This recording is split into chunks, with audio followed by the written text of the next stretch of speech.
Hola, buen día, soy Nati. Hoy vamos a presentar el tercer taller de San Martín Cultiva. Bueno, por suerte vamos a tener el taller de cultivo ya, tan esperado. Para eso los tenemos a Ale y a Pablo, que bueno, son nuestros cultivadores, que saben muchísimo, muchos ya los conocen. Y lo primero que nos gustaría preguntarles, yo en representación de ustedes acá como mamá y como cultivadora aprendiz que sigo siendo, es un poquito sobre la ley 27350, cuáles fueron los avances, porque estos días hubo muchas novedades buenas, muy buenas, así que bueno, queríamos preguntarle un poquito sobre los avances de la ley 27350. Muchas gracias, Nati. Muy contento de estar en esta jornada junto a mis compás. La realidad es que habíamos hablado en la primera jornada sobre la ley 27737, la ley de drogas, que en el artículo 5 nos inducía a prohibir el autocultivo, salvo que éste estuviera con algún destino legítimo o bien tuviera alguna inscripción para volverlo legal. Así fue como surgió la 27350 allá en el año 2017, en el cual casualmente planteaba las formas de hacer un cultivo terapéutico de forma legal.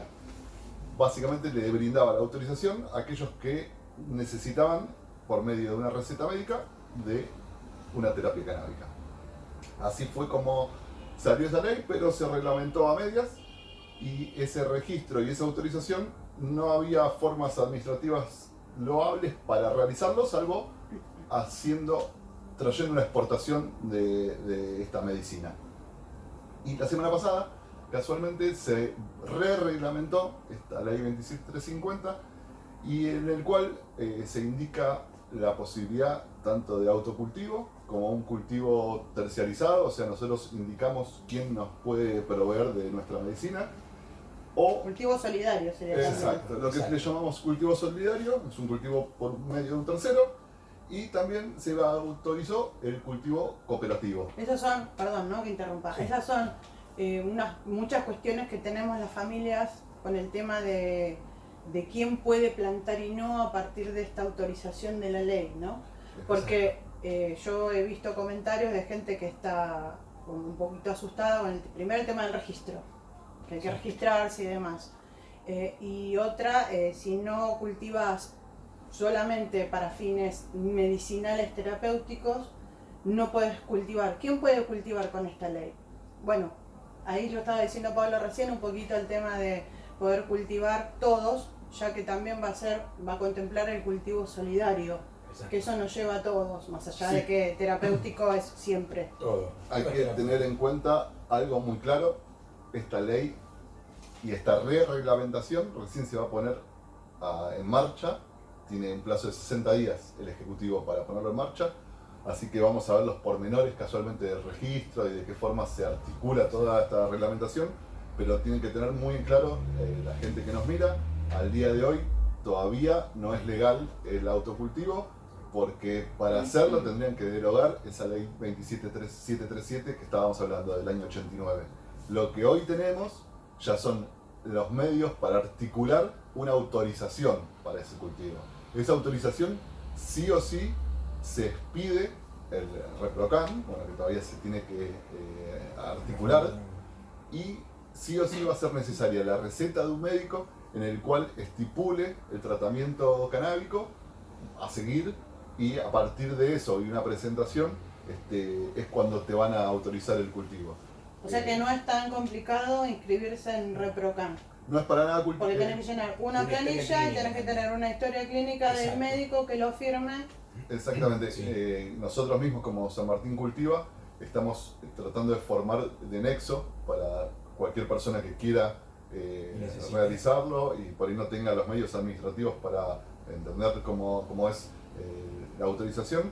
Los estamos nucleando a través del mail. Así que nos pueden usar de nexo para que sea un poco más sencillo para los que no entendemos mucho y nos complicamos y parece que fuera imposible. Exacto. Bueno, tenemos... De la misma forma hay un quiebre muy fuerte en la cantidad de médicos que estipulan una necesidad de una fitoterapia canábica. En este sentido yo quiero comentarles que en sí los médicos tienen lo que ellos llaman un acuerdo hipocrático, que básicamente es un compromiso que toman con cualquier paciente que ellos tengan en ayudarlo y acompañarlo en el tratamiento que ellos pretendan para su mejoría. Entonces, básicamente, como no tenemos una ley ni una historia canábica legal, todas esas historias que pasan de la puerta para adentro de nuestras casas, hoy en día las tenemos que de alguna forma legalizar, exponerlas. Como la ley estipula que es a través de los médicos, nosotros tenemos que hacer el contacto con el médico, explicarle los beneficios que nosotros tenemos con nuestra terapia canábica, y ellos tienen la obligación hipocrática de acompañar eso.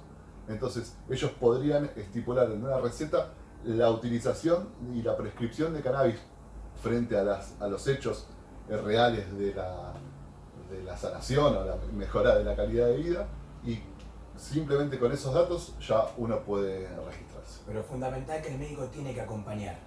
Esto es una terapia que tiene que acompañar el médico. Si ven que su médico no acompaña, tendrían que buscar otro médico, porque sí o sí esto requiere de una autorización, donde una receta donde el médico autorice, y una historia clínica que el médico también avale el tratamiento. Parte de la ley. Es parte de la ley. Sí, y entender que también vamos a vivir épocas de una transición absoluta, porque hasta ahora los que tenemos los saberes empíricos de la utilización somos nosotros los cultivadores y las familias que están transitando esa fitoterapia. Exacto. Entonces va a haber un momento en que los médicos se especialicen en el sistema endocannabinoide, como de hecho es parte de lo que también estamos tratando de fomentar desde este lugar. Hay ya instituciones que se están dedicando exclusivamente al sistema endocannabinoide, y hay muchos médicos, por suerte, conscientes que están casi plasmando su historia clínica para en base a las mejorías del sistema. Ya hay muchos médicos que están estudiando, están preparados, siguen estudiando y siguen acompañando y aprendiendo, como dijo recién Pablo. Es que tienen que seguir siempre estudiando, porque esto se va descubriendo día a día. Todo. Igual esto sin ustedes no hubiese sucedido, chicos, porque sí, el apoyo que dan los cultivadores a las familias y la concientización a los médicos, al personal de la salud, no tiene precio.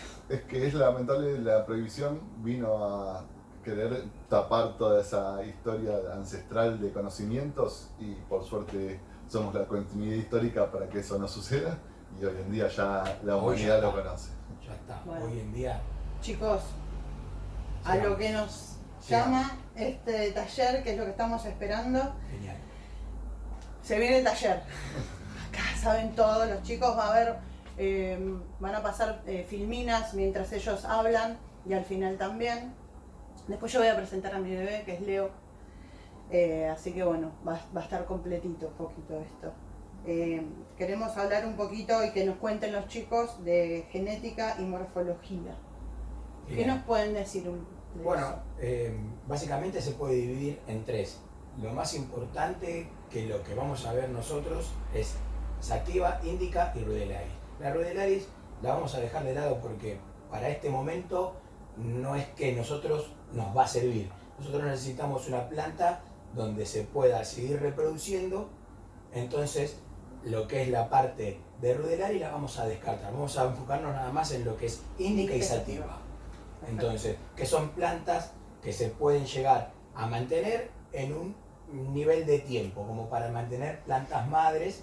En cambio, las autoflorecientes tienen una vida útil de tantos ciertos días y no se pueden quejar, no son fáciles de mantener y no sirven como para mantener. La planta madre que vos nombrás sería una planta de una genética probablemente que uno necesite. Exacto. Y mantenerla viva y sana para poder hacer esquejes. Exacto. Que serían para seguir reproduciendo la misma hacer planta. Gajos. Hacer gajos es hacer esquejes. Excelente. Vamos un poco retrocediendo la jornada pasada.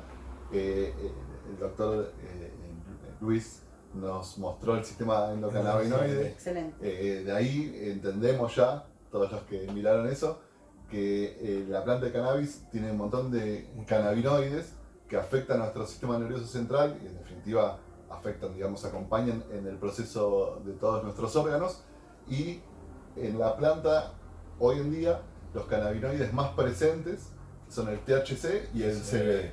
Entonces, lo primero que tenemos que entender cuando vamos a buscar una semilla es su morfología, como bien decía Ale, sativa o índica, que es la morfología, o sea, de la forma en que crece la planta. Exacto. O La sea, estructura que la tiene estructura la planta. morfológica que tiene la planta. Que no tiene hoy en día nada que ver asociado a la cantidad o al tipo de cannabinoide que tiene. Exacto. Y por otro lado, casualmente los cannabinoides. THC y CBD como en su mayor Los más composición. buscados. Exacto. Entonces, a la hora de buscar una genética en un banco, lo que primero asombra en una ¿cómo se dice? En una lista de descripción de la genéticas, genética. exacto. Van a ver que en principio los bancos intentan expresarse de cómo va a crecer morfológicamente esa Exacto. planta. O sea, sativa, con internudos largos, muy grandes. Explican, por lo general dicen que es una planta robusta, que por ahí dice que abarca 1 metro cuadrado, te van tirando pautas donde te va diciendo que va a ser una planta alta con tantos días de floración o más tirando arbusto bajo con menos días de floración.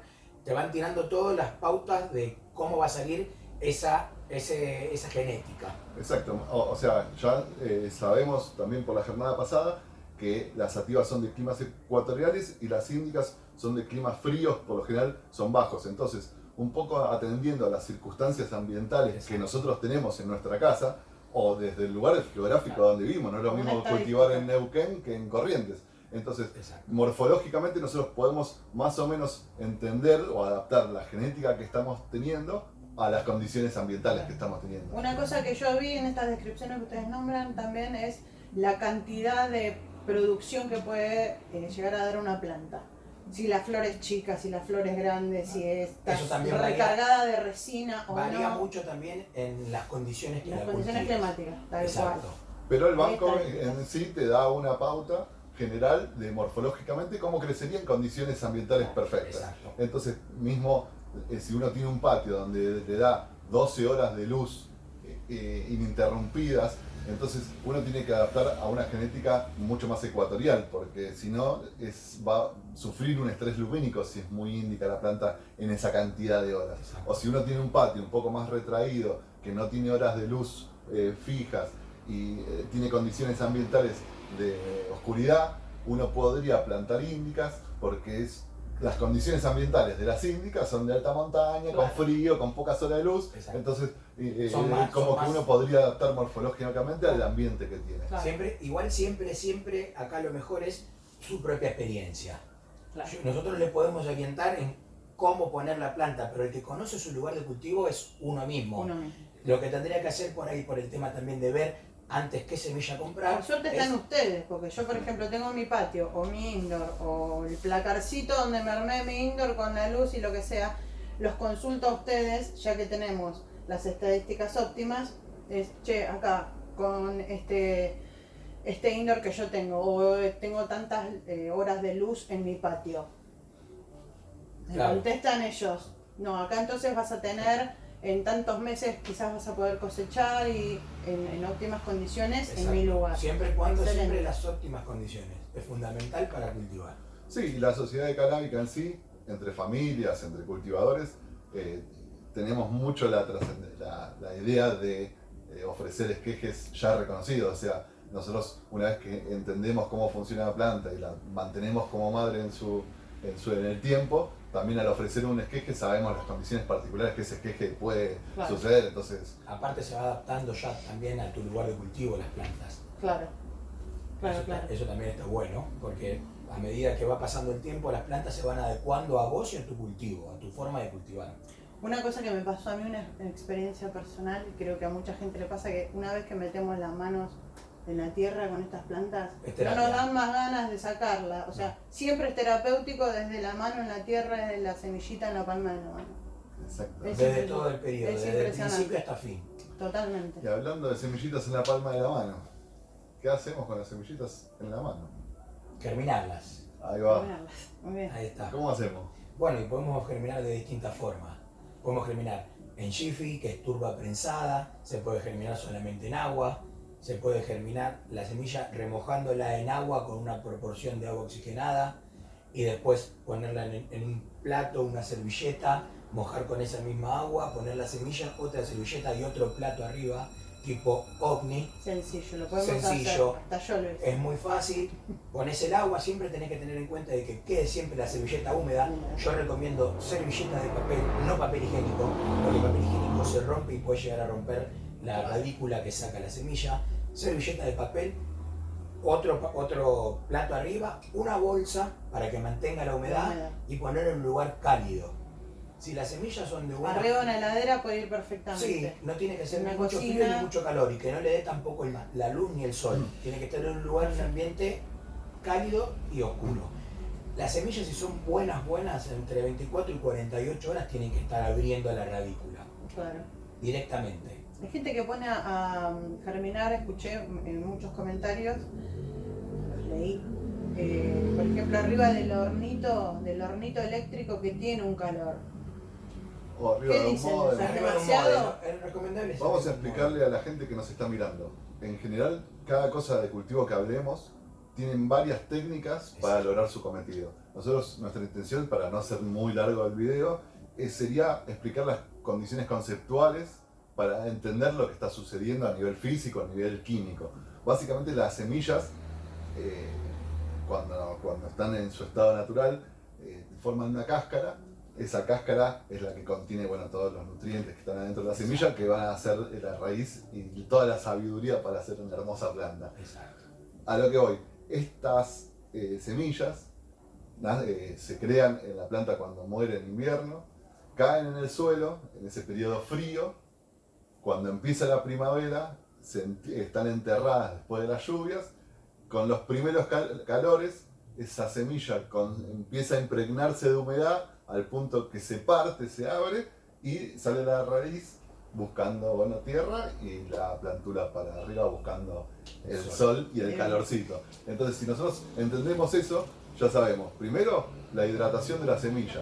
Entonces, muchos hidratamos la semilla en un vasito con agua, al cual le ponemos un poco de lavandina, lejía o agua oxigenada. Eso es para que no se pudra y que las bacterias que están en el agua tampoco afecten a la semilla. Si nosotros la hidratamos a las 24 horas, como dice Ale, si las semillas son sanas y no están viejas, digamos, ya van a ver que se abre un poquito y hasta quiere asomar la primer radícula blanca. Cuando llegamos en ese punto, ya lo tendríamos que meter directo en el sustrato que usemos, a 5 milímetros de la superficie, lo tapamos y tiene que haber una energía de calor o luz que simularía el sol.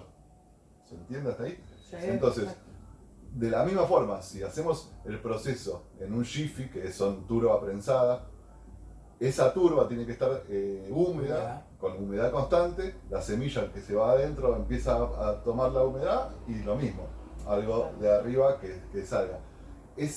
Todos esos aspectos, o el mismo Omni también, las servilletas húmedas es para que impregne de humedad la semilla hasta que se abra. Claro.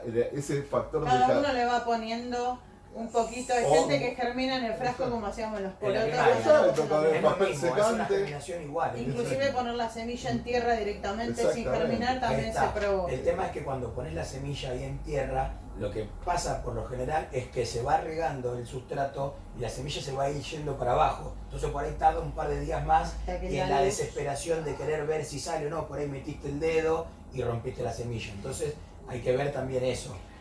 Hay que controlar las ansiedades. Es que claro, es que Sí, sin esa duda. ansiedad cuando pones una Y semilla mismo en la tierra. semilla en sí, cuando está en su estadio de apenas abierta, es muy proclive a que cualquier patógeno la afecte. Exacto. Hongos, lo que sea.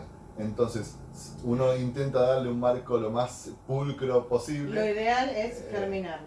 Y claro, Exacto. porque el sustrato mismo, por más que es tierra el sustrato, puede tener algún patógeno. Entonces la plantamos directo en tierra y podría llegar a verse afectada. Hay mucha gente que hace esa técnica casualmente como una especie de Para limpiar.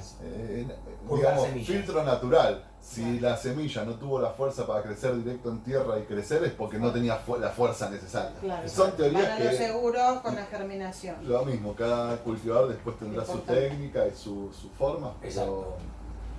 bueno, Bueno, veníamos hablando de las semillas, de la germinación. Entonces, de ahí surgen otros temas, por ejemplo, para seguir, de fotoperiódicas y automáticas. Ahí me hace ruido un poco. Claro. Exactamente. Vamos a explicarle también de nuevo la forma conceptual que tienen el fotoperíodo hormonal de las plantas. Básicamente el cannabis es una planta que tiene unas hormonas que se activan en presencia de la luz. Son fotovoltaicas, por así decirlo. Entonces, en la naturaleza, cuando estamos en primavera y en verano, las horas de luz diurna en la naturaleza son más allá de 14 o 15 horas de luz frente a las horas de oscuridad. Y cuando se acerca el otoño, el invierno, ese periodo de luz baja a menos de 12 horas. Claro. Estas plantas y estas hormonas casualmente responden a esos periodos de luz y oscuridad, y cuando bajan de 12 horas, a la llegada del invierno y del otoño y del invierno, se despierta esa hormona de floración que hace la inducción de la flora. En esta jornada particular nos vamos a profundizar en lo que es el periodo vegetativo, que es ese periodo en el que la cantidad de horas superan las 16, 18 horas. Entonces las plantas entran en ese periodo hormonal vegetativo. Ya estaríamos entrando en el año más o menos en esa Exacto. cantidad de horas. Estamos en la etapa vegetativa. Exacto, por eso la primavera, el equinoccio de primavera es ese momento en el que de bajar las horas de luz empieza a subir. Cada día hay unos minutos más de luz. Esto es progresivo hasta el verano, que es el punto máximo, después empieza de nuevo a bajar. Nosotros, simulando un poco a ser dioses en la naturaleza, podemos darle ese periodo de luz diurna constante, y las plantas hormonalmente nunca responden a esa transición hormonal de lo que es la floración. Pero bueno, no sé si podés añadir algo. Sí, Ale. bueno, como contaba antes, dentro de las índicas sativas estaban las rudelaris, que es las que predominan en lo que son las plantas autoflorecientes o automáticas, que, como dijimos antes, nosotros en este momento vamos a descartar porque no nos sirven para hacer lo que necesitamos. Entonces, pongamos, si alguno quiere cultivar alguna planta automática, lo que la planta automática necesita son muchas horas de luz, muchísimas, 20, 22, hay algunos que la hacen en 24 horas de luz, siempre hablando de un cultivo en interior, ¿no? Que se pueden regular. Ahora, si hablamos de las plantas fotoperiódicas en el interior lo que van a necesitar son 18 horas de luz. Hay muchos que hacen 18 horas de luz, 20 horas de luz, eso es la etapa del crecimiento de la planta. Y hasta que nosotros no le bajemos las 12 de 18 horas de luz a 12 horas de luz, las plantas van a seguir en la etapa vegetativa, creciendo, ramificando, tratando de que seguir creciendo y seguir sacando raíces. Entonces las plantas nunca van a pasar la etapa vegetativa, a floración. Siempre van a quedar en una etapa constante de vegetativa, donde las plantas se pueden reproducir, ahí es donde el momento que sacamos los esquejes, a donde las vamos manteniendo, un lugar donde se puede llegar a proveer de un montón de plantas madres, donde cada una tiene para cierta patología o para cierto más THC o más CBD, entonces las vas manteniendo, siempre en una hora constante de 18 horas de luz y 6 horas de oscuridad. Eso sería en condiciones óptimas. Eso es condiciones óptimas dentro de un lugar controlado, de un indoor. Le pifiamos un poquito a la luz. La transición se estresan y revegetan. Algunas veces pueden llegar a otras revegetar. Pueden hasta florar. Sí, presentan una flor macho por el estrés. Sí. Pero no, y nunca hembra, no. Sí, puede ser que de... Claro, bueno, después sí. del estrés puede ser inclusive es que no, es que puede, dentro de uno de los estrés puede ser que presente una flor hembra o puede presentar una flor macho. Cualquiera de las dos puede. El estrés puede presentar de Lo que quiere decir es que existe el riesgo de que por el estrés. Exacto. Cualquiera del estrés, estrés hídrico o estrés lumínico. Cualquiera de los dos estrés puede mostrar tranquilamente. Exacto. Muy importante la luz. Exacto. Es muy importante la luz. A ver si quedó claro. Las plantas automáticas, las que se venden como plantas automáticas, no responden a ese cambio hormonal de luz. no tienen un cambio hormonal, sino que su periodo de vida empieza y termina por más que le demos la cantidad de horas que le demos. Por eso ahí están las diferencias. estábamos hablando de las diferencias a Fotoperiodo lo que es el proceso vegetativo. Una planta automática, si bien tiene Siempre su proceso vegetativo, por más que le hagamos lo que le hagamos con la luz, va a aflorar. Claro. En este proceso vegetativo que hablamos, nosotros inducimos a un verano eterno. Siempre. Es ¿Sí? buenísimo esto que están diciendo porque es muy difícil de comprender para el que está aprendiendo la diferencia entre la fotoperiódica y la automática. Y es tan simple como eso. Uno responde a un proceso hormonal en base a la luz y a la oscuridad, y la otra no. Las automáticas, hagamos lo que hagamos, tienen su periodo de vida que suele estar en 100 Es días más o automática. menos. Es automática. Arranca de las otras, nosotros en la naturaleza tiene su periodo vegetativo y Claro. de floración natural. En cambio, nosotros simulando un poco ser dioses, le podemos dar un verano constante, continuo y de por Igual va a vida, florar. toda su vida. Toda Exacto. su vida, puede estar 10 años una madre. Hay que entender que es una planta que tiene sus sentimientos, sus emociones de alguna forma, su sistema nervioso. Sí, sí, sí. Entonces, en la naturaleza no hay un día de 10 horas, otro de 14 y otro de 6. Claro. Entonces, si nosotros hacemos eso, La está forzando. la Estás estamos mostrando otro volviendo. camino. Entiendan que casualmente son respuestas hormonales. Si alguien está desordenado hormonalmente, va a tener 1000 problemas Claro, bueno, claro. de salud. Exacto. Bueno, esto es lo mismo. 6 horas, 5, 12, vas a tener problemas. Y es cuando se estresa. Claro. Y ahí muestran un síntoma de estrés. Puede hacerse hermafrodita, puede detener su crecimiento, Estancarse, puede claro. pasarle muchas cosas que Puede no vegetar. es la idea. Y un poco añadiendo lo que decía Ale, nosotros siempre, el ser cultivador es estar buscando una genética, ya sea la particular para una terapia, ya sea la que nos cae mejor a nosotros, o cuando queremos ir a dormir una en particular, y cuando queremos salir con amigos una más hilarante que no nos tire tanto para abajo. O sea, básicamente ser cultivador es la búsqueda constante de una Claro. genética. Entonces, una vez que nosotros encontramos esa genética, a nivel medicinal, terapéutico, podemos hasta vincular un protocolo médico en base a esa genética. Pero ¿qué pasa? ¿Qué pasa? Las plantas son anuales. Si nosotros dejáramos al libre albedrío de la naturaleza, esa planta que encontramos única, que nos cae tan bien, la perderíamos. Claro. Entonces nosotros tenemos formas, de nuevo, de jugar un poco con las hormonas de esa planta y hacerle un verano eterno, entonces que crezca y que nunca tome esa hormona de floración. Eso se logra dándole siempre más de 18 horas de luz. Si nosotros logramos el ambiente con más de 18 horas de luz, hasta 24 horas de luz constante, las plantas van a crecer constantemente. Nunca paran. Y en un ratito les vamos a enseñar cómo a partir de esa planta madre que crece indiscriminadamente, constantemente, le podemos ir sacando gajos, partes, ramitas de la misma planta, que la hacemos enraizar y tenemos una copia exacta, genéticamente hablando y en cuanto a tiempo de vida, idéntica a la madre. O sea, si la madre ya tiene 2 años, se les queje, va a tener la madurez sexual de una planta de 2 años. Claro. Y genéticamente idéntica, es un clan, la oveja Dolly. Lo mismo. Claro. Es una y otra. Claro. Lo mismo. Perfecto.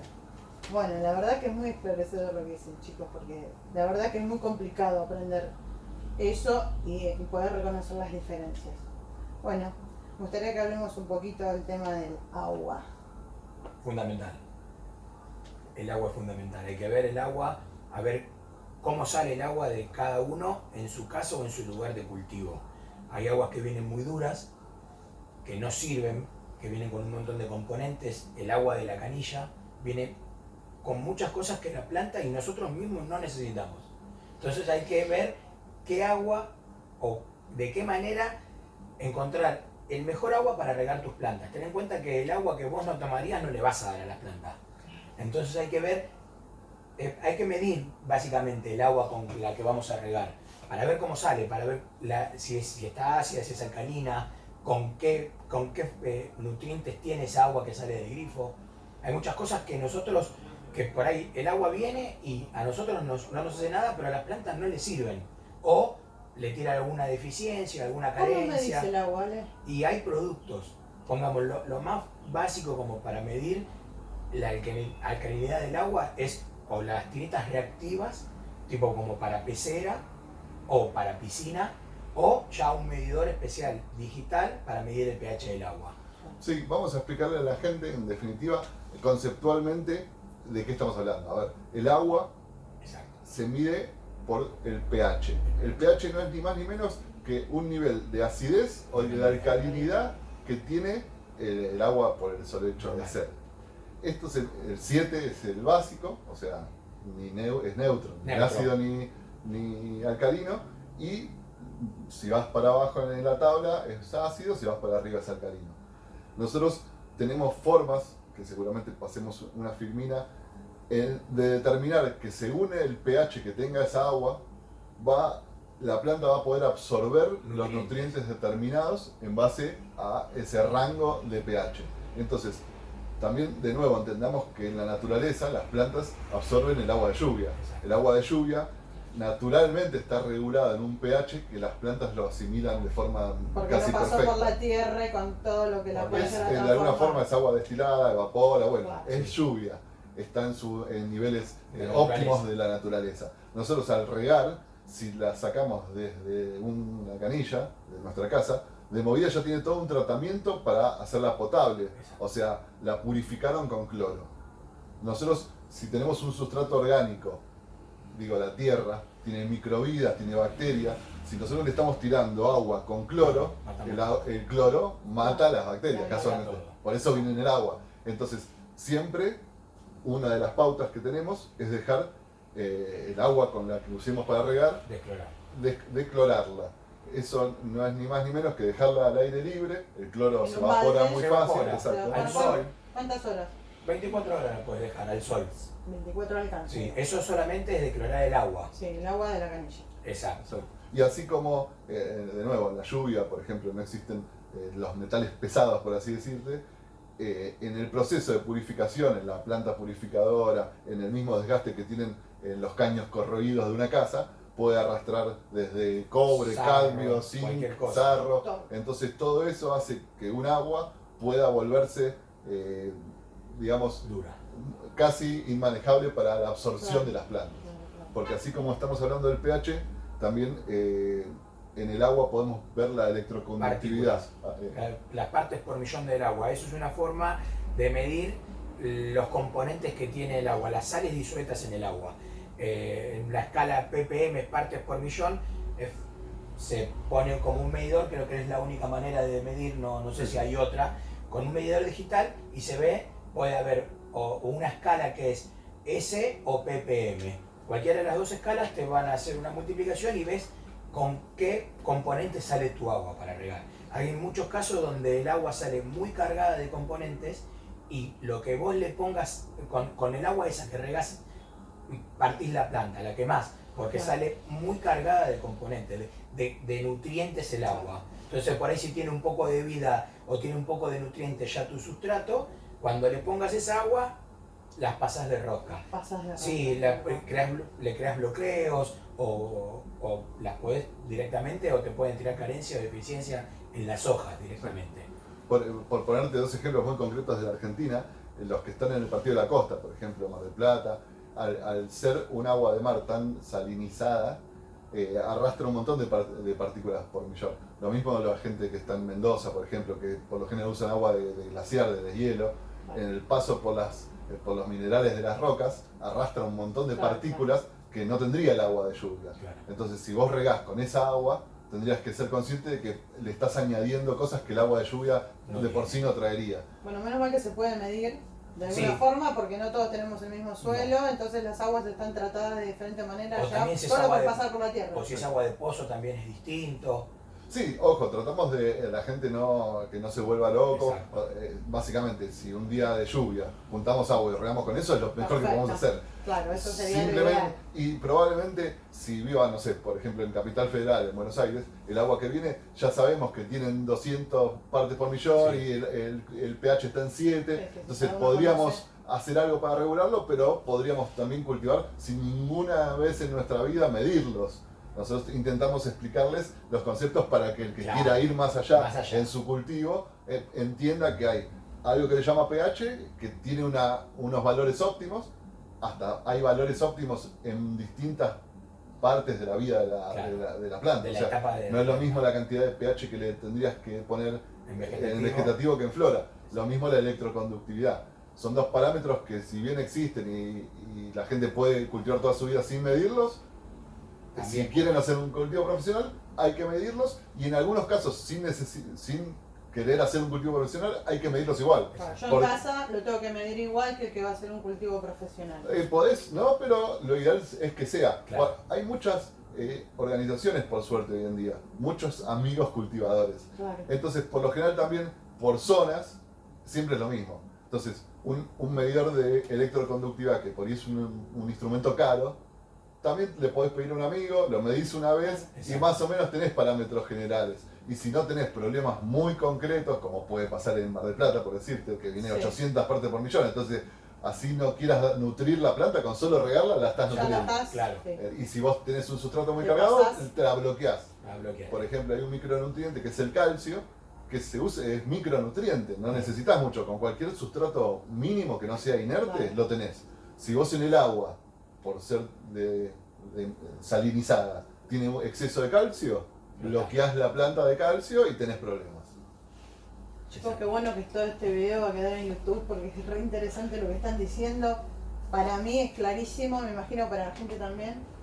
La verdad, genial. Vamos a poder ir repasando Sí, algunos cualquier duda temas. también pueden Si uno va preguntar. prestando atención más o menos mientras está mirando el video en el tiempo, bueno, nada, hay que recurrir a YouTube de vuelta para volver a escucharlo las veces que sea necesario. Exacto.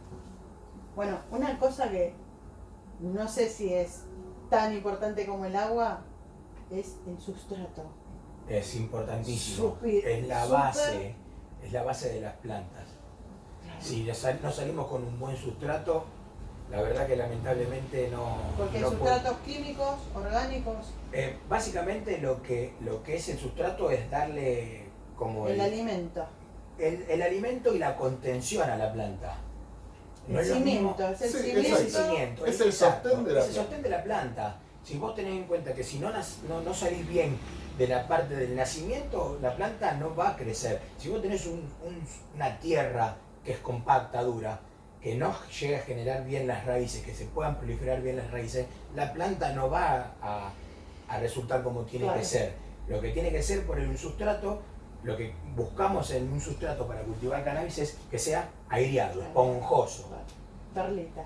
Perlita, vermiculita, hay varias cosas con que se Claro. pueden airear el sustrato. Exacto. Hablamos por ahí que es más el sostén y no el alimento. Exacto. Porque, por ejemplo, tenemos sustratos completamente inertes, Fibra de coco. sin, Fibra de nutrientes, como la fibra de coco, en el cual todo lo que es nutrientes y comida se lo damos a través del agua.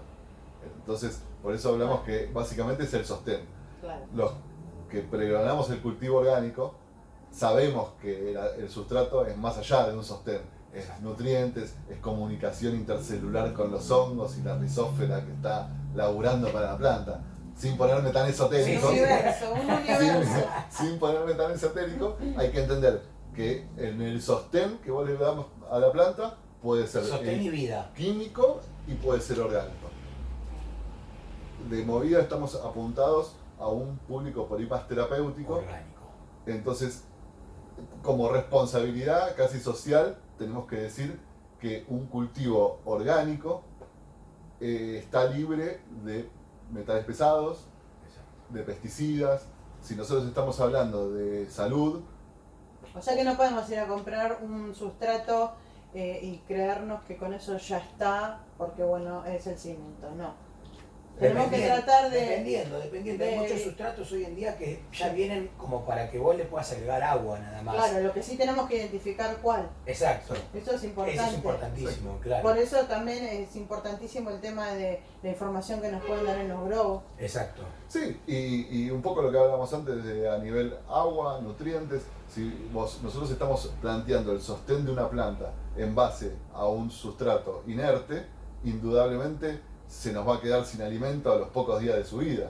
Entonces ya sabemos que tenemos que planificar un riego con enmiendas nutricionales para que viva la planta. Por lo general en los sustratos inertes, por lo general es siempre. Siempre, claro. Todos los Eso riegos, genera todos una los fibra de riegos. coco. Fibra de coco es todos los riegos con comida. todos. Exacto. Por lo general Y es así. Claro, porque el coco no le puede dar nada No tiene de lo nada, que se es le puede dar un inerte. humus. Es inerte. Hablando entonces un poco de sustrato, digamos, contemplando lo que vos nos estabas preguntando, llevado a un nivel de máxima expresión, hay sustratos inertes que, por ejemplo, no tienen sustrato, como la hidroponía. La hidroponía es un sostén de plástico y las raíces Agua. flotando en Solo el agua. agua. Y hasta hay aeroponía, que están, digamos, colgadas y en el aire las raíces y por pulverización. O sea, hoy en día ya sabemos que el sustrato, en definitiva, es el El sostén. agua Es es que se de va la yendo para- hidroponía. De la hidroponía. Sí, hidroponía.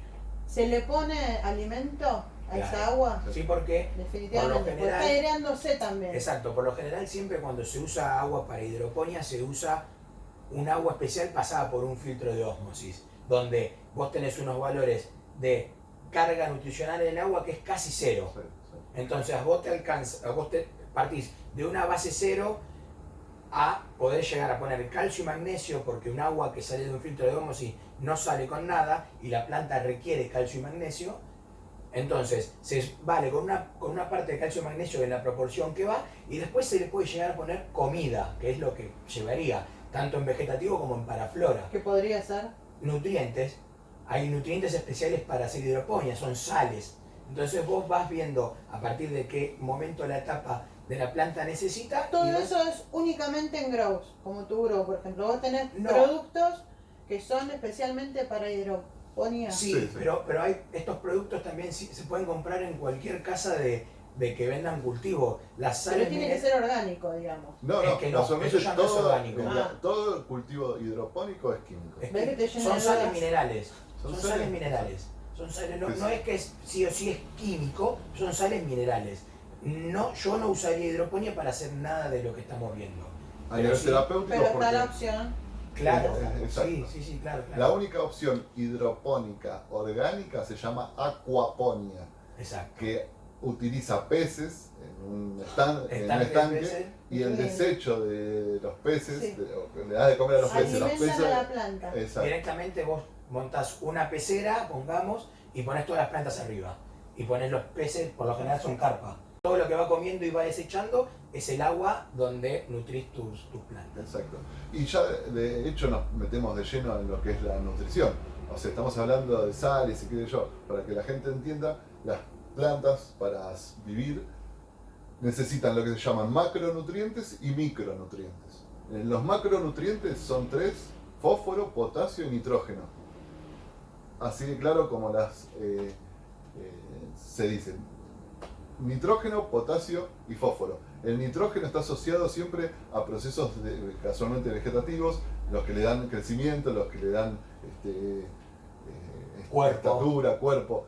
Y en la floración, la planta consume muchísimo potasio y fósforo, ¿no? Eso es lo que es macronutrientes. Y después está todo el universo de los micronutrientes, que bueno, calcio, podemos nombrar Magnesio, mucho, magnesio, boro. Sí, Bueno, todo. otra cosita que hay que entender mucho, los macronutrientes son móviles y los micronutrientes no son móviles.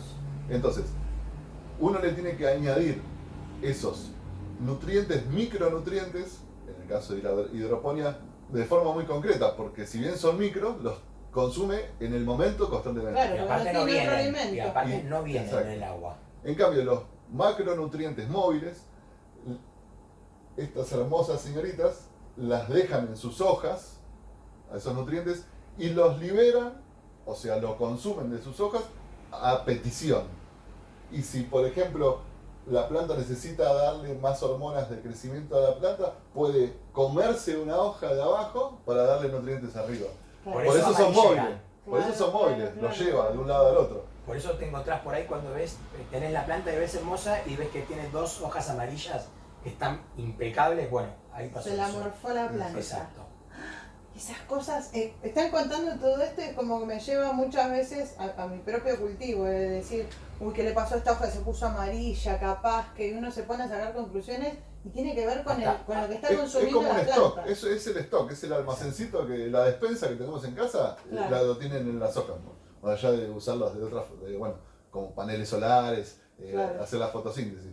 Básicamente, ahí también almacenan nutrientes. Retrayendo un poco esos nutrientes, cuando haces un sustrato inerte, se los tenés que añadir.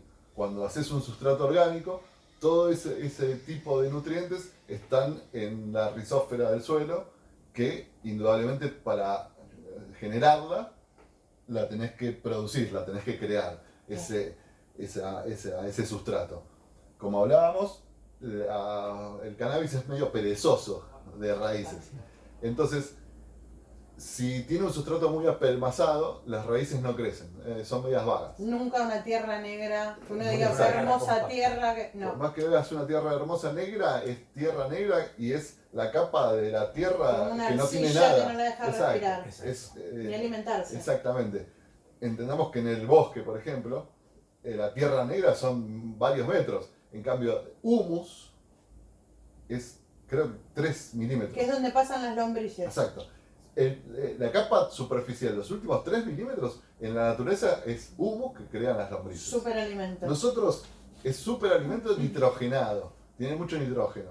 Entonces, la base conceptual de un lindo sustrato orgánico es el humus. Exacto. No solo por la cantidad de nitrógeno que tiene, sino por la cantidad de microvida que tiene.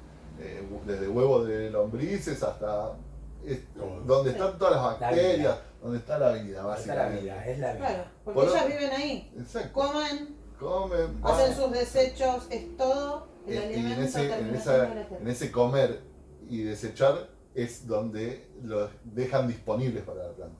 Perfecto. Por otro lado, tenemos como gran así base el compost. El compost no es ni más ni menos que, por ejemplo, en el bosque de nuevo, las hojas caen, se van pudriendo Claro. y eso genera después Los el alimento de las microorganismos. lombrices. Eso es lo que comen las lombrices. Exacto, tanto las lombrices como los hongos, como las Todo. bacterias.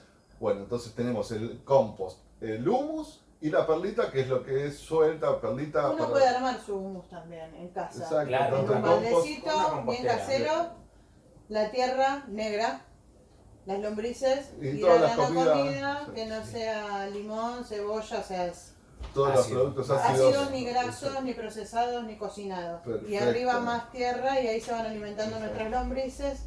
Y cada 2 meses se va reponiendo ese alimento. Sí, por lo general, si es un lombricario, entre 2 y 3 meses tarda En hacer el proceso. Lo hice bien entonces. Y un lindo compost, más o menos tarda 6 meses. El compost es, el humus se crea de forma aeróbica, o sea, más allá de las lombrices, ahí entra en el proceso de descomposición las bacterias aeróbicas, Aire, o sea, que tienen con temperatura. aire.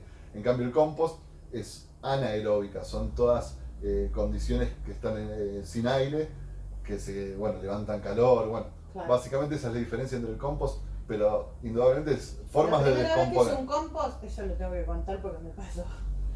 La primera vez que hice un compost vino un cultivador amigo del barrio y me dijo, controlá por favor con la mano que la tierra Este no cariño. tenga temperatura.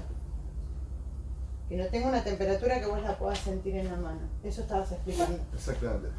Eso casualmente son las bacterias anaeróbicas laburando Trabajando. Claro. el calor. Entonces, en definitiva, ya sabemos que tenemos perlita para que airear y además tiene una capacidad de retención de humedad bastante buena. Tenemos el humus y el compost. Solo con esas 3 cosas de base ya cualquiera podría cultivar de forma satisfactoria, con la cantidad de Perdón. nutrientes que necesita A para... mi compost, tierra, lombrices, comida, tierra. ¿Le tengo que echar agua? Se le echa agua. Se le echa agua, Sí. claro. Y de hecho, esa agua que pasa por ese proceso y decanta se llama lixiviado. Es lo mejor que hay a nivel nutricional para generar microvida en el sustrato. Exacto. Cuando nosotros hablamos de orgánicos, nosotros alimentamos el sustrato, la rizósfera, que después deja disponible para las raíces y la alimentación de las plantas. Claro. En cambio, lo químico, por eso se habla de alimentar a la planta, porque vos vas con toda la comida digestada y procesada para la asimilación instantánea. Rápida. En cambio, un proceso orgánico trabaja en bacterias que descomponen y después se Lo nutre dejan, la lo planta. dejan disponible para la planta. Claro. ¿Se Son entiende? 2 procesos distintos. Son 2 formas de alimentación de la planta muy marcados que queremos diferenciar bastante. Bueno, la verdad, iluminador todo lo que están diciendo. Chicos, otra cosa que es súper importante y seguramente es un alimento para las plantas, que es la luz. Fundamental. Como el agua, como el sustrato, es fundamental. Los elementos de la naturaleza: agua, tierra, sol y aire, o luz y aire. Sí. Ya hablamos del agua, ya hablamos de la tierra, Y todo Vienen las eso luces. son viene la como luz. un alimento para las Hay plantas. que tener en cuenta lo que son las luces para el cultivo, que lamentablemente hoy en día una luz no es barata, pero las plantas necesitan una luz correspondiente. ¿Por qué? Porque por ahí hay mucha gente que dice, bueno, yo le pongo una luz galponera.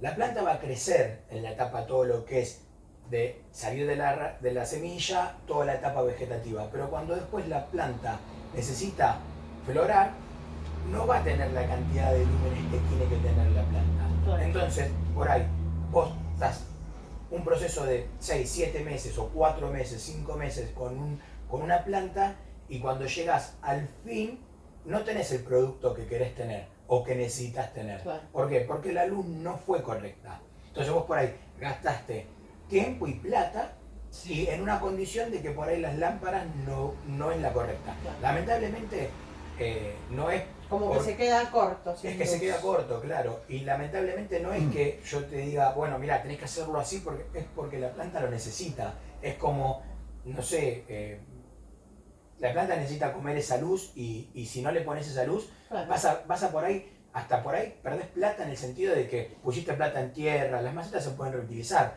pero por ahí la Claro. tierra, el fertilizante y todo ese tiempo... Convengamos que la mejor luz siempre es el sol, pero también tenemos Exacto. épocas de no sol, tenemos O hay cultivo. gente que no puede de cultivar indoor, claro. en el Claro, exterior. entendamos Claro. conceptualmente de nuevo de lo que El estamos tema hablando. de los horarios. La luz, nadie podría dudar de que el sol es Es lo la mejor. máxima expresión de la luz que necesitan las Claro. plantas. Entendamos que el sol tiene una frecuencia, la luz se mide en frecuencias, Exacto. desde las infrarrojas hasta las azuladas, o sea, lo que es la luz ultravioleta. Eso es un espectro de frecuencias lumínicas. El sol las tiene todas. El sol las tiene todas, Claro. ese es el sol. Hay que igualar al sol Las, adentro de tu casa. Claro. las plantas, como sabemos, generan clorofila. A partir de la clorofila hacen la fotosíntesis con el sol, con la luz del sol. Ese tipo de fotosíntesis se da en un rango determinado de luz, ¿sí? Si nosotros queremos simular la luz del sol, le tenemos que ofrecer a la planta una frecuencia de luz determinada y una intensidad de luz determinada, ¿sí? Exacto. Intensidad y tipo, ¿sí? El sol tiene una intensidad máxima y una frecuencia de espectro Pero no lumínico siempre tenemos completa. sol. No siempre tenemos Exacto. No siempre tenemos sol. Hay lugares, perdón, ¿qué cantidad de luz necesitan? Está un poco determinada la genética, lo que hablábamos antes. sol. Claro. Genéticas predominantemente sativas, de morfología sativa, necesitan mucha luz, están cerca del ecuador, necesitan mucha luz, por eso sus hojas finitas, para evitar que se evaporen. Las índicas necesitan poca luz, por eso tienen hojas anchas, Para retener más. que retienen así Lo que como un manotazo agarra, agarrado lo la luz que retiene pueda. para conservar su Entonces, nutriente. si uno está afuera, lo que hablábamos antes, si uno está afuera que tiene poca luz o simplemente solo claridad del sol, le convendría adaptar genéticamente su cultivo o bien poner una luz para suplantar la que le falta del sol. Eso hablando en exterior. Exacto. Ahora vamos al interior. Que hay infinidad de tipos de luz para elegir, digamos. Para lo que uno quiere, como decía No hay recién, tampoco según la infinidades. genética. Hay Mucha tenés- variedad. Exacto, mucha variedad, pero tenés tenés 3 o 4 opciones o Así 5 como opciones, pero dentro de cada una opción tenés miles de marcas y miles de modelos que podés Y ir. rendimiento. Pero rendimiento. ahora ya sabemos que tenemos frecuencia y tenemos intensidad. La frecuencia es la que determina el color. Cuando vemos que la lamparita de bajo consumo de las casas dicen luz fría o luz cálida, casualmente la luz fría es la que va hacia los tonos azules y la luz cálida, que le dicen, va hacia los tonos rojizos. Eso es cuestión de frecuencia. Y después tenemos la intensidad, que se mide en lumens. mientras más lúmenes tenés, más intensa es la luz. Exacto. ¿Sí? Cuando nosotros vemos que dice 23 watts, eso, si bien es potencia de luz, Sí. está relacionada a la cantidad de intensidad de luz. ¿Sí? Sabiendo estas dos cosas, frecuencia y potencia, ahí sí ya podemos determinar 4 o 5 tipos concretos de luces que vamos a poder utilizar. En Exacto. primer lugar, las bajo consumo. Son de una intensidad más bien baja, son de una espectro, blanco, nosotros con usamos ramas. las frías, ¿no? Claro. Porque ese espectro azulado, las plantas la utilizan más en el proceso vegetativo, y ese tono rojizo, en concordancia con el invierno, que son las tardes más rojizas, y qué sé yo, las utilizan para los procesos de floración. Exacto. Entonces tenemos las bajo consumo, que las podemos determinar casi exclusivamente por un periodo vegetativo. Y en plantas más bien chicas, porque la intensidad de la luz es también la penetración que va a tener en la luz, ¿sí? Exacto. Después podríamos decir las de mercurio halogenado. Sí, pero vamos a hacer una observación. Las plantas, como dijimos, las bajo consumo, que es lo que es luz blanca, sirve tanto como para el vegetativo. La que es luz cálida no sirve para floración. Va a tener el espectro de luz de ese color, pero no sirve la bajo consumo para floración. Eso Claro. que como para dejarlo Sí, claro, en floración necesitamos una intensidad otra intensidad. mucho más claro. fuerte que la que necesitamos en vegetativo. Entonces, sí o sí, para floración se descartan las bajo Las consumo. bajo consumo cálidas. no van, solamente es para el crecimiento. Exacto. Para que queden claros, porque por ahí dice, bueno, pero las bajo consumo tienen color amarillo. No, no va. Y, las solamente bajo, eso. y siempre No determinado, alcanza. casualmente por la intensidad y la penetración de luz, para primeros estadios. Germinación, planturas, suponete un primer esqueje segundo, de 20 centímetros. El primer y segundo No trasplante mucho más. por ahí, hasta ahí nomás. Claro, es solamente como para arrancar lo que es el bajo consumo. Después necesitas algo, claro, mucho más fuerte, que puede ser el mercurio halogenado. Exacto. Después ya tenemos dos grandes ramas, que es el mercurio halogenado, que tiene el espectro azulado que hablábamos, y las lámparas de vapor de sodio, que Exacto. generan un espectro rojizo. Y los LED. Hay de distintos wattajes, digamos, Eso también tiene que ver con el tema del consumo y de lo que uno también tiene que invertir según la luz Exacto. que usa. El consumo O sea, y el calor también. Las es diferentes fundamental. lámparas tienen un diferente consumo, entonces me va a afectar en la factura que me Sí. venga de luz a fin de mes. Y yendo un poco más finos, si vos planteás todo tu periodo, toda la etapa de la planta con solo mercurio, le vas a estar dando solo una frecuencia de luz azulada, Claro. cuando que en la naturaleza recibe todo el espectro lumínico.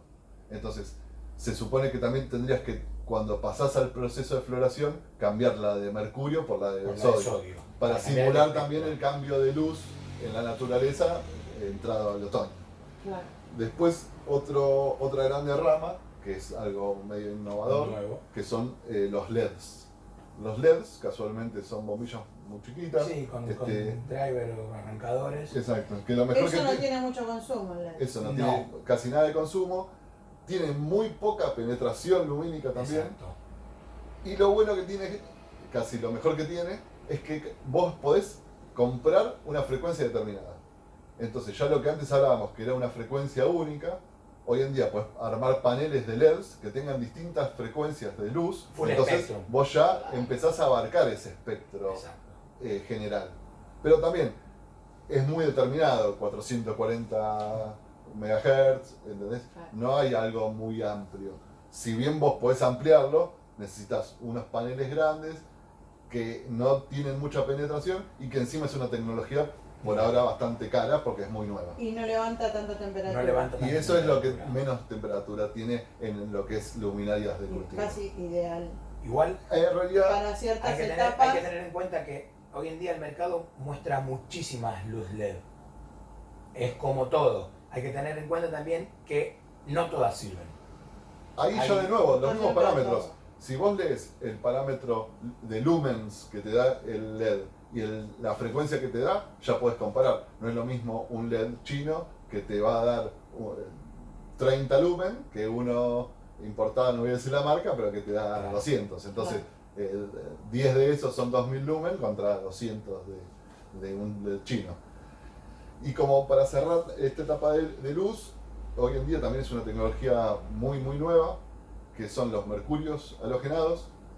Para que Cerámica. entiendan, las bombillas de mercurio halogenado tienen un bulbo que es de vidrio, donde está el mercurio casualmente, que por calor, ese mercurio se ilumina, por calor ilumina, se reactiva y ilumina. O sea que este sí tiene una temperatura. Este tiene una temperatura bárbara, tanto el vapor de sodio.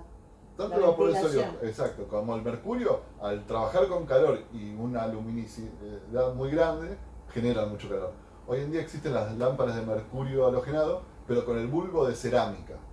Esto hace que a nivel temperatura sean un rango muy debajo del vapor y un poquito por encima de los LEDs. Pero esta luz que crearon tiene todo el espectro lumínico del Sol y en algunas frecuencias hasta supera el Sol. O sea, ya estamos logrando hasta no solo igualar al Sol, sino que superarlo. No te puedes meter abajo de esas lámparas. Sí, no. Tienen rayos UV. Te hacen mal. No se puede meter, no. Cuando están prendidas no tenés que meterte, sino con algo como para que te cubra. La protección. Se Eso es muy importante saberlo. Se venden anteojos especiales porque los rayos ultravioletas en el sol directo te los pueden quemar. Claro, tiene todo es una lámpara muy potente. Del sol. Es una Exacto, lámpara el poder muy del sol. potente, sí, es una Tienen lámpara. la tecnología. Ideal para las plantas. Exacto. Sí, Uno con los guantes. son ideal, la verdad. Sí. Exactamente. Bueno. Y como para cerrar el actuar de dioses, el ser dioses, ya le metimos tierra, le metimos el sol, le metimos el agua, nos falta el aire. La gente es una de las cosas que menos bola le presta da, atención y menos es, presta atención. es fundamental, son los parámetros fundamentales para poder. Todos estos que venimos. Sí. Para sí, que no. las plantas hagan esa fotosíntesis necesaria, necesitan del oxígeno como factor Todos. fundamental, Como todos nosotros. Sí. Mucha gente mete 20 plantas en un indoor y le cierra la puerta para que los vecinos y la No familia vean. no vea y nos tira consultas de por qué las plantas están. Es como meter a 10 No personas en un tenés ascensor y no que no tenés tenga. aire. Exacto. No puedes respirar. No tiene renovación de aire. Siempre no haciendo- tenemos para hacer el proceso. Siempre haciendo la salvedad ahí, interior-exterior. Claro, sí. En En el el exterior es exterior, otra cosa. el Ya viento- la temperatura y el viento lo rige la naturaleza. Claro. Hay días que, no sé, pongamos llueve 4 o 5 horas y hay Tenés que viento. correrlas. Sí, pero si tenés claro, posibilidad ahí de ya- ponerles un techo. Sí, claro, pero en el interior eso no te pasa. Entonces lo tenés que generar vos. Una intracción, una extracción y una ventilación. Exacto. Para que haya siempre renovación de aire dentro del lugar donde tenés las plantas y una renovación, y un ventilador como para que mueva constantemente todo el flujo de Y aire. aparte el ejercicio para la Eso. planta también que le da vigor al tallo. Todo. La gente que no hace ejercicio se va atrofiando, las plantas que no se mueven por el Es lo viento mismo. Claro. no generan un tallo Grueso, grueso, no entonces genera raíces. se caen los cogollos, el mismo peso de los cogollos las tumba por lo Claro. general. Y también si hablamos de viento, algo que indudablemente está asociado es la humedad. Otra cosa bastante importante a tener en cuenta, como todos sabemos, la humedad es el vapor, el agua que hay a nivel ambiente en el aire. Un exceso de viento va a caer la humedad. Entonces, cuando trabajamos en interior, en armarios de interior, en salas de cultivo, tenemos que estar todo el tiempo viendo esos valores que a nivel vegetativo, por lo general se estila que debería estar en un 60% más o menos la humedad, y el calor asociado, que siempre también estamos ahí pendientes, debería estar más o menos en los 24 grados. De nuevo, eso simulando un ambiente de bosque, de selva, que hace calor, un ambiente de humedad un poco alto. Esas son todas condiciones que a las plantas les vienen muy bien. Claro. Después ya cuando pasamos a la floración, habría que bajar un poco la humedad, un 40% más o menos, y también bajamos un poco la temperatura simulando la llegada del otoño, del invierno. Nosotros hay que entender siempre que estamos haciendo de dioses en nuestra pequeña naturaleza. Manejás todo Entonces esa naturaleza. vamos claro. todo el tiempo con esos parámetros. Se venden unos, eso sí no es caro, los termigrómetros, que vos vas viendo los parámetros de temperatura y humedad, y de necesitar más humedad se venden humidificadores.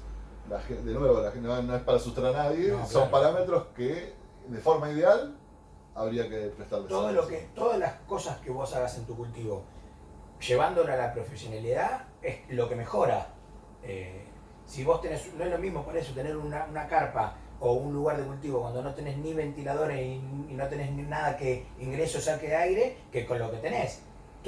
Cada cosa que le hagas a la planta mejora. Y las mejoras es el resultado final de la planta. Todo. Desde interacción, tener Eso algo. para tener algo más tirando al óptimo. Claro, Pero claro. vos Sí, con sí, una maceta, un sustrato, una semillita y agua y más o menos una condición de luz, puedes empezar a cultivar. Empezar, claro. Después uno tiende a Mejora. optimizar Sí, de hecho para es... poder tener lo que queremos, que son las flores para hacer nuestra medicina, para el que lo necesita fumar, para diferentes patologías. Que Está- siempre es terapéutico, volvemos a decir. Claro. Está en la familia del cáñamo, para beneficio de todos nosotros. Es una planta de fácil cultivo, que no necesita mayores condiciones de nutrientes, que tampoco es afectada por mayores plagas, digamos, son bastante fuertes a nivel plagas. En definitiva, no hay que asustarse, es una planta que en condiciones naturales casi que es plaga. A mí se me han es muerto un potus junco. y nunca dejé de plantar potus porque Claro. uno se me murió pobre porque Hay no que le cambié animarse. el agua o porque no lo regué. Es una planta y encima de las fáciles, así que hay que animarse. Hay que animarse, está buenísimo, qué bueno todo esto que nos cuentan. Bueno chicos, este taller no puede terminar sin que nos muestren cómo hacer un esqueje, por favor. Ahora tenés todos los Tenemos productos todo. y herramientas para poder hacerlo, así Vamos que todos, por sí, suerte sí. vamos a hacer un esqueje. Vamos a presentar Vamos por esta eso. hermosa, te la vamos a esquejar. Acá les vamos a mostrar cómo hacer un esqueje teniendo acá una planta madre. Ya vemos que acá tenemos varios nudos, 1, 2, 3, 4, 5, 6, 7 nudos, ya es una planta adulta. Esta planta, si la bajamos el fotoperiodo de que está viniendo ahora, de 18 horas y 6 horas de oscuridad, si la bajamos a 12, esta planta entraría en flora. Se activarían las hormonas y entrarían en flora. Pero como nosotros no queremos que entre en flora y queremos reproducirla, lo que vamos a hacer es sacarle esquejes.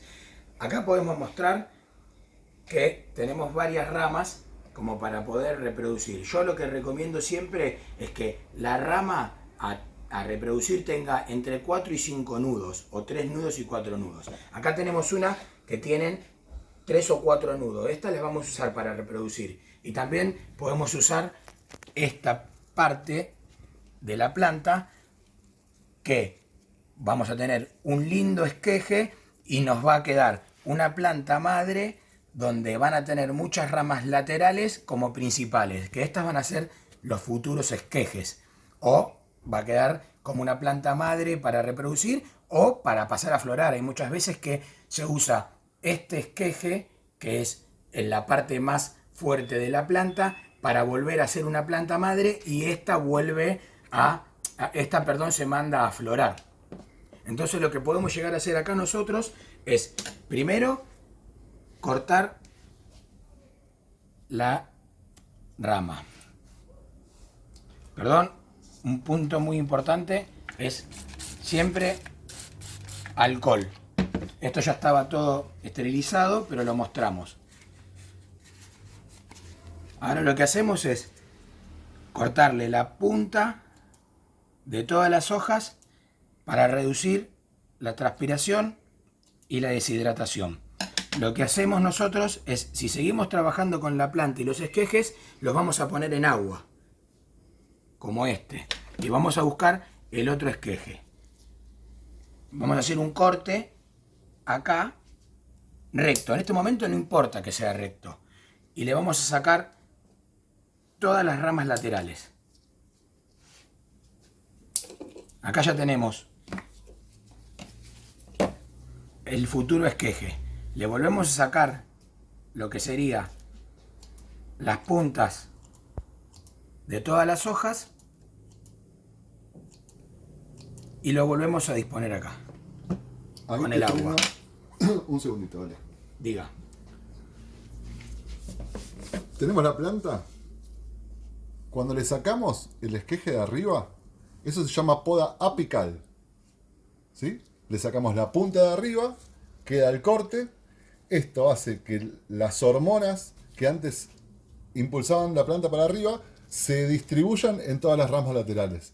Entonces, cuando nosotros hacemos una poda apical, todas las ramas laterales van a querer crecer hasta formar la misma canopia. Eso para plantas que van a floración, hace como una especie de arbolito, de arbusto, y la planta no se estira tanto. Es una técnica que tenemos para poder florar sin que se vaya de altura. Y controlar el tamaño de la altura de la planta y del lugar del cultivo. Y así como tenemos la poda apical, la primera poda que hizo Ale se llama poda lateral, que es, en lugar de quitarle la hormona de crecimiento para el ápice, le cortamos una rama lateral para que la planta siga creciendo. Muchas veces en interior, cuando no se le hace la poda apical, se la pasa a florar haciéndole un raleo, que se llama, que es sacándole todas las ramas laterales para darle respiración y al sustrato. Y favorecer para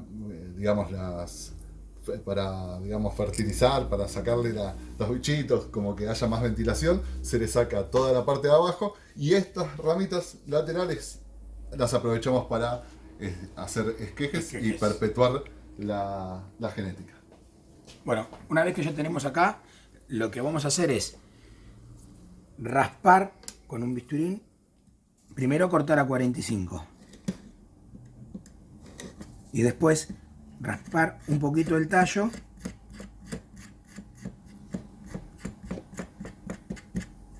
para favorecer la reproducción de las raíces. Acá tenemos dos formas para poder reproducir las plantas. Lo que vamos a hacer para los dos casos es poner la hormona de enraizado. Siempre lo mejor es, una vez que para usar la hormona de enraizado, es ponerlo en un recipiente aparte, para no contaminar dentro del tacho con algún hongo que puede llegar a tener la planta o por el corte. Lo que tenemos que hacer acá es, esto es jiffy, esto es turba prensada. Se hidrata por 1 minuto y se puede colocar el esqueje acá o mismo también en perlita. Esto es vidrio molido expandido, hay que tener cuidado porque esto es muy nocivo. Para tratarlo, lo que hay que hacer es siempre ponerse barbijo y no respirarlo, porque es muy malo. Y para que se pueda llegar a reproducir o para que esto funcione, lo que hay que hacer es hidratarla la perlita, como esta que está húmeda. Entonces lo que hacemos es hacer un agujero y colocamos el tallo. Acá ya tenemos lo que es el esqueje en la perlita y lo que hay que hacer ahora es que hay que humedecer la cúpula. Esto siempre tiene que tener los primeros 5 o 6 días humedad constante. ¿Para qué?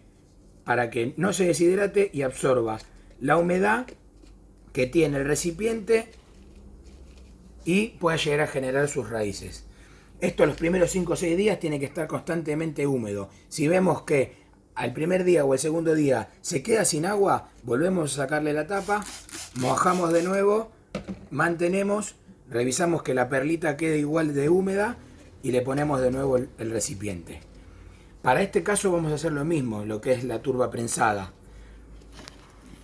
Vamos a cortar a 45, raspamos nuevamente el tallo, hormona de enraizado y a la turba. Y hacemos lo mismo.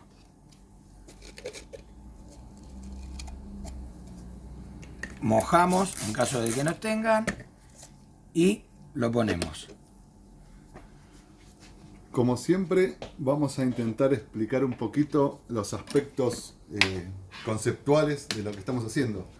En primer lugar, una vez que nosotros cortamos el tallo, la planta se queda automáticamente sin el suministro de agua. ¿Qué es lo primero que hacemos? Meterlo dentro de un vasito de agua, como para que ese flujo de agua que tiene el tallo no entre ninguna burbuja de aire, o que siga manteniendo ese constante flujo de agua. ¿Qué hacemos después? Lo que ya explicó bien Ale, cortarle las puntas de las hojas para evitar la deshidratación. Como lo que queremos es que se mantenga la materia vegetal húmeda, le cortamos las hojitas para que el exceso de humedad ambiental, la falta de humedad ambiental, la seque demasiado. Y casualmente, para que esa humedad ambiental sea del 100% y las hojas pueden absorber el agua que no pueden absorber por las raíces, le ponemos el invernaderito, la cúpula, para mantener un 100% de humedad. Ahí lo que hacemos es llevarnos la física de nuestro lado. Si la presión atmosférica del agua entra por las hojas, por presión atmosférica también, la planta va a querer generar raíces que exploten desde adentro hacia afuera. En cambio, si nosotros tenemos una planta que de humedad ambiental está seco, va a querer absorber por medio de las raíces que no tiene, entonces se va a secar, deshidratar y morir. Tenemos que estar constantemente jugando con ese 100% de humedad. 100% de humedad en ambientes cálidos, como todos sabemos, generan hongos. Los hongos pueden matar a la plantula porque encima está muy frágil al no tener ese suministro de agua. Entonces, como bien también decía Ale, al cuarto, quinto día podemos ir abriendo despacito para generar una bajada de humedad hasta el punto en que soltemos y tengamos la humedad ambiente que estamos. No es lo mismo el trabajo en verano que en invierno, no es lo mismo alguien que labura en un clima seco como en un clima húmedo, entonces la humedad ambiental que nosotros tengamos en nuestras casas es muy importante en ese aspecto, la observación constante del estado general. No vamos a notar que las hojitas se caen, se vuelve flácida si le falta agua, como podemos llegar a ver hasta unas pelusas de hongo por exceso de humedad. Podemos ver que el mismo tallo se pone un poco marrón y se cae, pero eso ya es un indicador de hongos. Es un trabajo bastante frágil, pero que una vez que vemos las raíces asomar por el jiffy, o bien vemos hojitas nuevas asomando por el brote, eso nos va a indicar que la planta ya enraizó y empieza a crecer su vida normal y tenemos un clon idéntico a la donante, a la madre, tanto genéticamente como en edad de madurez sexual. Otra recomendación es que la planta la rieguen 2 horas antes de sacar las ramas para esquejar. Eso es una recomendación que yo siempre hago, así la planta está completamente hidratada y los tallos están completamente deshidratados. Y si no, lo que yo también recomiendo muchas veces es que si se puede dejar entre 18 y 24 horas en agua para hidratarlos, va bien también. De la misma forma, hay un método que no nombramos, que es a la vieja usanza de las abuelas, y es cortar un gajito y dejarlo directamente en agua. Vamos renovando el agua todos los días o cada 2 días para evitar la formación de bacterias y hongos, pero de la misma forma renovamos el agua y en algún momento la planta de por sí va a escupir las raíces. Una última apreciación: cuando hacemos una poda lateral, ya de ese tallo no va a crecer nada más. En cambio, cuando hacemos una poda apical, o es una poda entre nudos, desde el corte van a salir 2 ramas para los costados. Si esa misma técnica o ese mismo esquejado los hacemos en esas 2 ramas laterales, van a salir 4. Y así podemos hacer un arbolito divino de ramas para esquejar.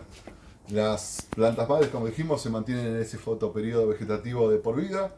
Se suelen renovar cada 2 años o cada cuanto el tamaño de la planta nos dé en el ambiente que tenemos. Y de la misma forma, un esqueje prendido vuelve a ser otra madre idéntica a esa. A la que estaba. Así que podemos perpetuar, como hablábamos, la genética que nos sirva. Creo que no nos ha quedado nada más. Nada más. Invitarlos para la próxima jornada, que va a ser floración, y ahí vamos a estar hablando también de plagas, de hongos, de todo lo que conlleva la floración. Agradecerles mucho por acompañarnos, nuevamente el espacio a la municipalidad. Y espero que les guste, que les sirva, y cualquier duda que tengan se puede comunicar con nuestro mail, sanmartincultiva@gmail.com, si no en las redes sociales. Y bueno, estamos contestando a todos los que nos mandan, estamos desbordados de mensajes porque esto la verdad que se nos fue de las manos a todos lo que pasó. Superó nuestras expectativas. Sí, gracias a Dios sí, por suerte sí. Bueno, los esperamos en la próxima jornada. Un saludo. Gracias.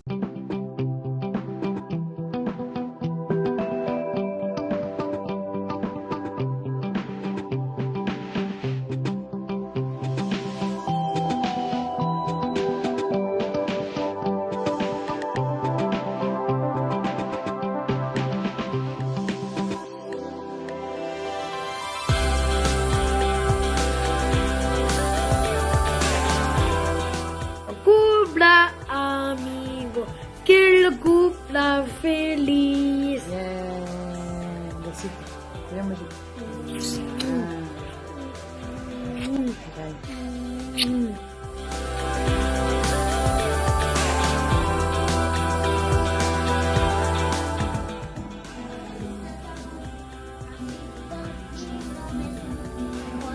No.